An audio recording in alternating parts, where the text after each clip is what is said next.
This episode of Simple Civics Greenville County is brought to you by Dolly Parton's Imagination Library, providing free books to children 0 to 5 throughout Greenville County. To sign up, visit greenvillefirststeps.org/freebooks. That's greenvillefirststeps.org/freebooks. Some of the most beloved of Greenville County's many assets are its parks, trails, green spaces, and historic sites. And while it's hard to imagine this community without the Swamp Rabbit Trail Network or Campbell's Covered Bridge, for example, these places exist because of intentional planning, execution, and innovation, and a concerted public-private effort. I'm Katie Smith with Greater Good Greenville, and on this episode of Simple Civics Greenville County, we will hear about the roots of these treasured spaces and resources that our local government makes possible, and how they are really part of our community's infrastructure, just like water, sewer, and roads. Kelly Byers, a member of Travelers Rest City Council and a local government nerd, talks to Ty Houck, manager of Greenways, Natural, and Historic Resources for Greenville County. Ty has been on the podcast before, and we'll put links in the show notes to his previous episodes as well as other park-related resources. Today we are here with Ty Houck, the manager of County Greenways, Historic, and Natural Resources. Can you tell us what all your job entails? It's a broad one because with County Parks and Rec, there's more of a team standpoint than just individual property management. So I kind of say I'm in charge of the non-programmed elements of parks. So bike trails, blueways, paddling paths, or paddling trails, as well as opportunities to kind of remember the history of our parks and kind of when we make changes and updates to those, we kind of make sure we respect the historical elements of those parks. I love that. Can you tell us about the history of the park system in Greenville County then? Greenville County Parks and Rec was originally Greenville County Recreation District. We were a special purpose district, kind of like fire departments, as I tell people. And a couple of years ago, probably a decade ago now, just with the growth of the municipalities, we realized it was better suited for us to continue to provide the services that the community was needing and growing to need by becoming a department of the county. So now we're just a department of the county, just like there's roads and bridges, the planning department.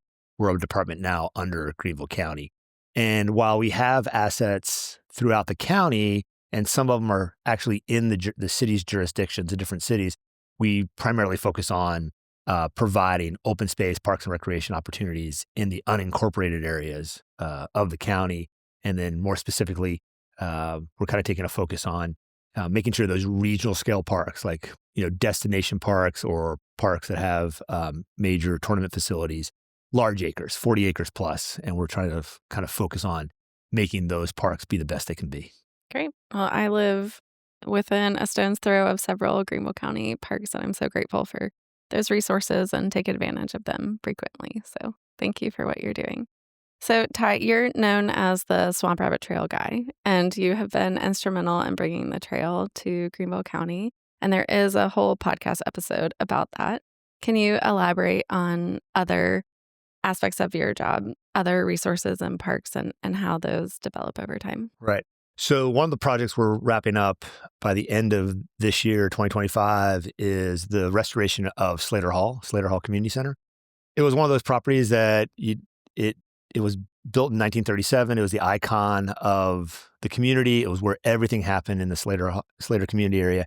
And just over time, it just needed a facelift. And because of my title, we really took the effort to focus on not replacing the windows, but restoring the original glass windows. And then we just really said every decision we're going to make to get the building more functional while going to meet code, the correct answer is going to be what was the design element in the 1930s. And so it's been a very fun project. We had, for at least 20 years, the upstairs was not usable. It just didn't meet code, the design details and all that kind of stuff. And we're restoring all these small and large meeting rooms on the second floor, beautiful hardwood floors, and they restored the outside, found the old flagpole, going to put the flagpole on top of the building, really restoring it back to what it looked like when it was new back in the 30s. So that's a really fun project for us. We partner with consultants that kind of help us guide us through the process and help us do that deep research. So that's one of the projects that beyond the Swamp Rabbit, like you said, that I'm involved with. And then also last year, we did the same thing, similar approach with Campbell's Covered Bridge. We said, look, let's put the effort in to put the shake shingle roofs back in. Let's put the more period-specific railings in. And so it just kind of sets that tone, that image of that time period. It's a fun project because you remember like back in the day, that was the thing, that was the place. And we're restoring it back to that as opposed to just a park that people go look at. And throughout the whole process, our one of the deep focuses is stabilization. So we always start with stabilization. So these facilities that generations have enjoyed will continue to be around. I have some involvement with the Slater Marietta community, and I know that will be a really huge project for that community and bring a lot of vitality back to the area. So, the public benefits from these great free resources. Can you talk a little bit about how they're funded since it's not based on an entry fee or something like that? Right. So a lot of our funding comes from a portion of the property tax, and then also fees and charges for things like shelters and when we have tournaments and things like that. But it is very important because you want to eliminate the barrier to entry for anybody to have opportunity to go to outdoor space, either have their kids grow up learning how to play baseball or football, or just getting out into open space with your dog. And so it's really, those things do cost money, and you always want to be as efficient as possible. So a couple things we've been doing recently is we do a lot more contract work for these facilities, and which is, in my opinion, kind of a way to put the taxpayers' money back into the small businesses. And that provides the funding that we get through the fees and charges, as we call it, and also the property tax revenue is the way we continue to expand our parks. And then we always chase grants and stuff like that. But a lot of times the grants, they're complicated, and we sometimes get a little frustrated on how the process and how long the process takes to complete. So we really try to, it's kind of a cliched term, but we try to right size when we look at our decision makings. We work with our jurisdictions, our municipalities, and be like, okay, this park made sense back then, but now it's inside the jurisdiction of a city.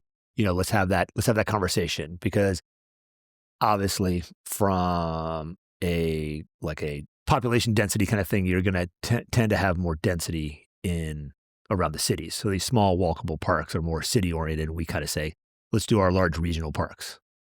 Well, being on the City Council of Travelers Rest, we have recently gone through a process of purchasing or annexing parks from Greenville County. And, a lot of times citizens don't know who's in charge of the public resource that they have, whether it's, parks or utilities or, which pothole, who to call for the pothole on that specific road. So I look at government as a marble cake, not a layer cake. So there's lots of interactions, with different areas of government. Can you elaborate on that at all with your role with the county and the parks? Yeah, I think one of the really good examples is when I took the role before the Swamp Rabbit Trail was built, just because I grew up in South Florida using bikes to get around to my jobs and things like that. And I was like, it's a network that I want to be able to have and to enjoy. And to your marble cake analogy, it's like, it needs to go into different jurisdictions. And if we acted like this is our project, this is how we're going to design it, it wouldn't have that kind of community connectivity and that interaction. And then with the parks, it's the same thing. I mean, to your point, when something's wrong, you want to know who to call.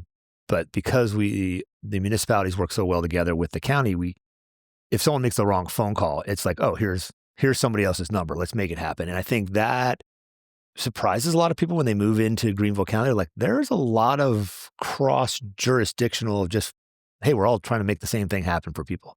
So that's always been fun. And then it's just, there's so many things involved with property acquisition, and then also just, we don't want to do duplicity of services. So if there's a sports league that could run a sports league instead of us taking it on, we're like, let's have those conversations. If certain cities are like, we want to kind of focus on these open space opportunities, we're like, all right, let's make sure where those conversations are happening. So, it just seems fluid, even though there has to be jurisdictions.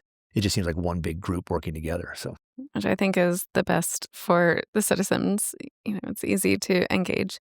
So another thing that makes Greenville great is our public-private partnerships. Can you talk about some that have made either the trail or other parks successful? I've always encouraged people with opinions to join a group of other people with opinions, because then it sounds more than just a single person's want. And so those private organizations kind of create a consensus, and then it just helps everybody work through the processes. Because a lot of times private entities have a certain tree, and we have the whole forest. And so we're like, okay, if we work together, we can get in this direction if you understand the realities of how our process works. So there are a lot of fantastic organizations that help us make the parks vibrant, make sure we're meeting the current and growing needs of the community. And so the ones that I work with very frequently is Upstate Forever. Upstate Forever has been around for a very, very long time. They have a number of conservation easements on properties. They've helped us get property and then allowed us to expand the footprints of our parks for people to enjoy, but they come with conservation easements. So we continue to work with them on making sure the conservation easements are met.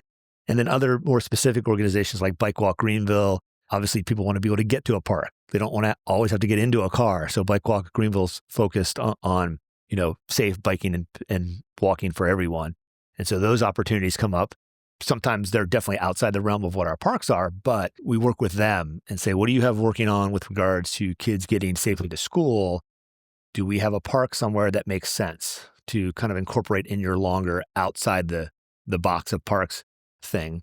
So talking about growing areas and growing population, what can we look forward to at the future of Parks and Recreation in Greenville County? Yeah, so we're constantly keeping our eye on large tracts of properties, typically 40 acres or more. So if you look at our signature parks like the Pavilion, South Side, Lakeside, those scale parks are where we're trying to say, where's the population growth happening that is not already in a municipality?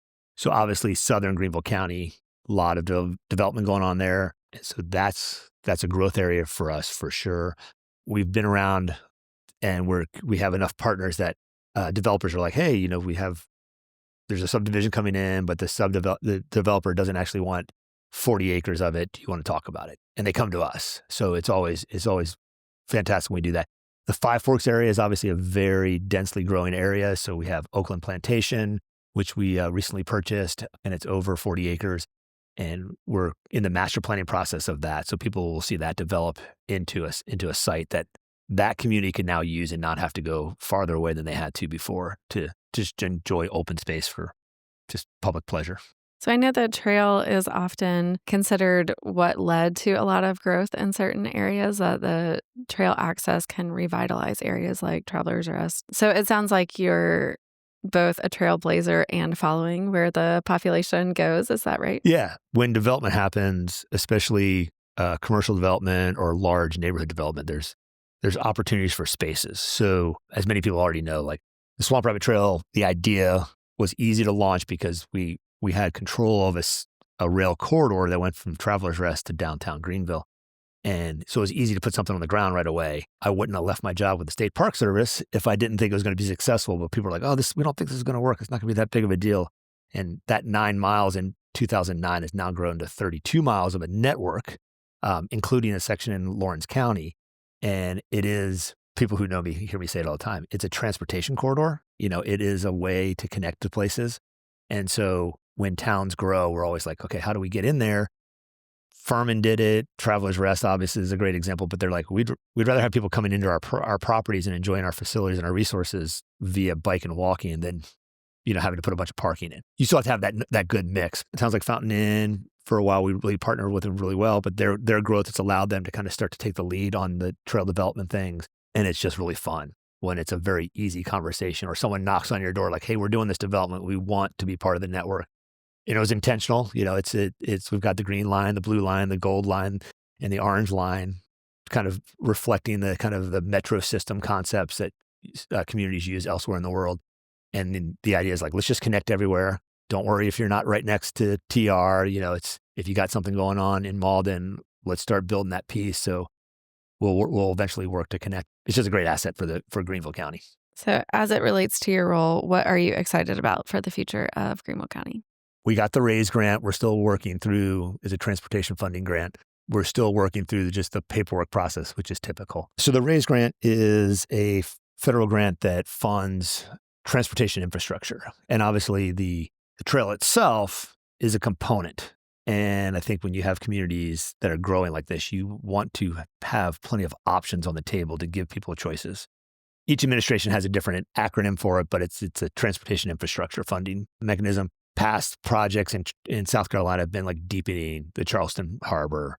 It gets me excited because it's kind of a feather in the cap. It's like you're not just a trip. You're just not just a park. We believe at the federal level, this is a transportation element. And it's just obvious to us because that's where people use the trail to go downtown Travelers Rest to eat. They use it to go, where they live, they work, so on and so forth. So, but what gets me excited is currently the innovation that the feds are letting us do with some of the design stuff. Just because I think there's opportunities to take these trails and just make them like, that's just a really cool in specific feature. And I guess the biggest one that gets me excited is we are intending to repurpose railroad flat cars as bridge pieces. So it's like, there's the reduce, reuse, recycle kind of thing. And they're always like, well, recycle is kind of the last one you want to do. But if you can reuse something, and it's been done out west, it's been studied. So it's not just a crazy Ty Houck idea that every scientist would be like, no, that's not going to work. But it's been done on a scale. So we have the data saying it can work. And then a positive that came out of Helene is in order to put temporary bridges in, North Carolina and South Carolina started using these as bridges. So they got more comfortable with the reality. So the permitting for this should be easier than prior times. So that gets me really excited because, we might be using like 37 railroad flat cars, and we're talking like you'd still be able to see the profile of it and realize what it was as you're riding the trail or driving underneath it as you're crossing Poinsett Highway. That's really cool. I look forward to seeing that. Anything else you'd like us to know? One of the things that's recently kind of evolved out of the need to work holistically on protecting open space and obviously protect open space, you have to be able to get that space into public ownership. And so the recent creation of the Greenville County Historic and Natural Resources Trust is a county-scaled land trust where council has made a commitment to support the effort of giving the opportunity. We need the resources to be able to pull these things in. And I mentioned earlier, we work with Upstate Forever and Natural Land Trust and all those. But this is also kind of an internal organization with an ad hoc appointed committee, and we accept applications for properties. Some of them come into are very specifically related to our facilities, like Southside Park. We grabbed a couple acres in order just to have that protection and have that in the public realm. But then also sometimes there's opportunities to fund there's certain environmental features especially in northern Greenville County that just need to be protected if you're given the opportunity. And so organizations like Natural Land Trust will apply to this county trust. Whereas in the past, that kind of funding was either coming from a nonprofit, which is obviously has their mission and vision, or you were applying at the state level, like to the South Carolina Conservation Bank. And that's obviously just more competition. So like it's nice to have Greenville County Council and the leadership there going, all right, let's put some funds towards this thing.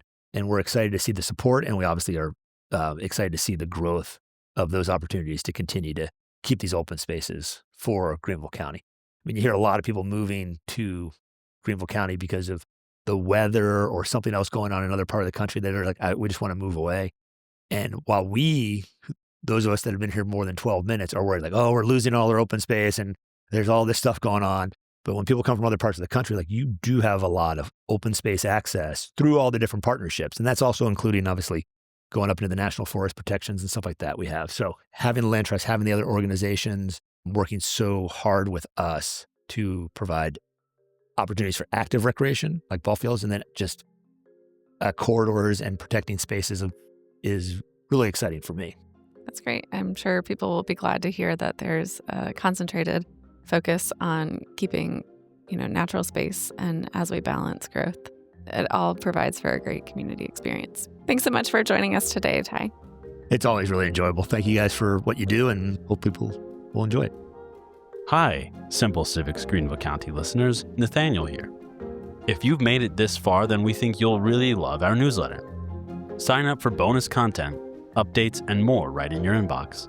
Look for the link in the description that says newsletter to sign up, or visit us at simpleCivicsGreenvilleCounty.org. Find the link in the menu that says newsletter and sign up there. We'll see you again next week.